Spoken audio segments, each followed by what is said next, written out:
Kumpul mainan, kumpul kenangan. Saya Fendi dan selamat datang ke video SM Collector. Hari ini saya dan Abang Ashraf ke kedai kad yang lain pula untuk menyambung misi Abang Ashraf mencari ataupun menangkap Pokemon. Masuk saja dalam kedai ni, nampak binder kad Pokemon yang beraneka jenis dan cantik pula tu. Memang rambang mata kami dua.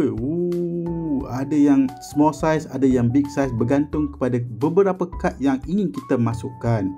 Yang Charizard tu lawa, tapi Abang Ashraf dia berkenan dengan Detektif Pikachu.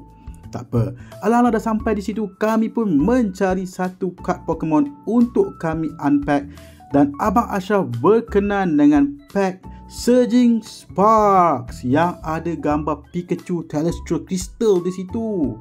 Kita tengok sama ada tangan Abang Ashraf kali ni ada luck atau tidak dalam menarik kad yang rare dari pack ini.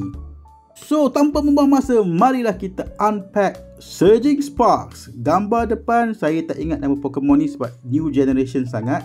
Tapi ini dari siri Scarlet dan Violet. Ini antara kad ataupun pack yang terbaru. Tagline seperti biasa, gotta catch 'em all. So, mari kita buka dan lihat sama ada tangan Abang Ashraf kali ni ada manis ataupun tidak. So, bila buka, seperti biasa, kita ditatapi dengan kad yang ada QR code untuk kita bermain game Pokemon Trading Card Live. Itu antara QR code dia. So, kita ambil kad dari belakang, satu keping letakkan di depan. Mari kita tengok.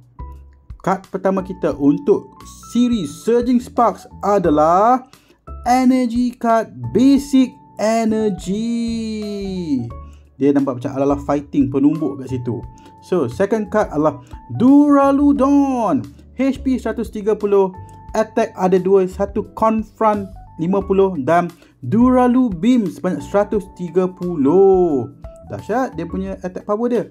Kad seterusnya adalah Sizzlipede. HP 80, attack pun ada 2, life coil sebanyak 10 dan juga satu lagi hook 30. Seterusnya kita dapat Yamask. HP 70, attack pun ada 2, mumble 10 dan juga petty grudge banyak 20. Seterusnya adalah kad Old School EV. Ini nice. HP 50, effect boosted evolution dan attack pula reckless charge sebanyak 30. Ini confirm saya kenal sebab memang old school betul. So, next card kita adalah Iron Bundle dari Fuchsia. HP 100, attack pula Gustling Collision sebanyak 200. Ui, kad Pokemon baru ni attack dia tinggi-tinggi yo. Next card pula adalah Trainer Card Lysia's Appeal, di mana kita boleh tukar satu kad opponent bench basic Pokemon to active spot. Not bad. Next card adalah Azumarill, evolve form daripada Marill. HP 120, effect Glistering Bubbles dan juga Double Edge 230. Ui, betul tinggi yo attack ni. Not bad. Next card adalah Reverse Holo Feebas.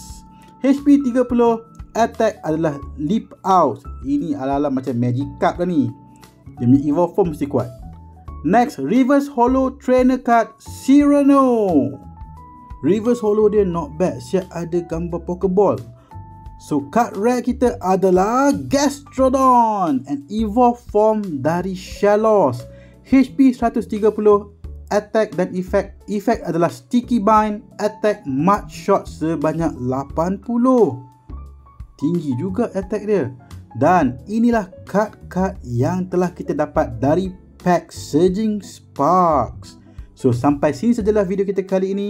Jumpa next time. Bye.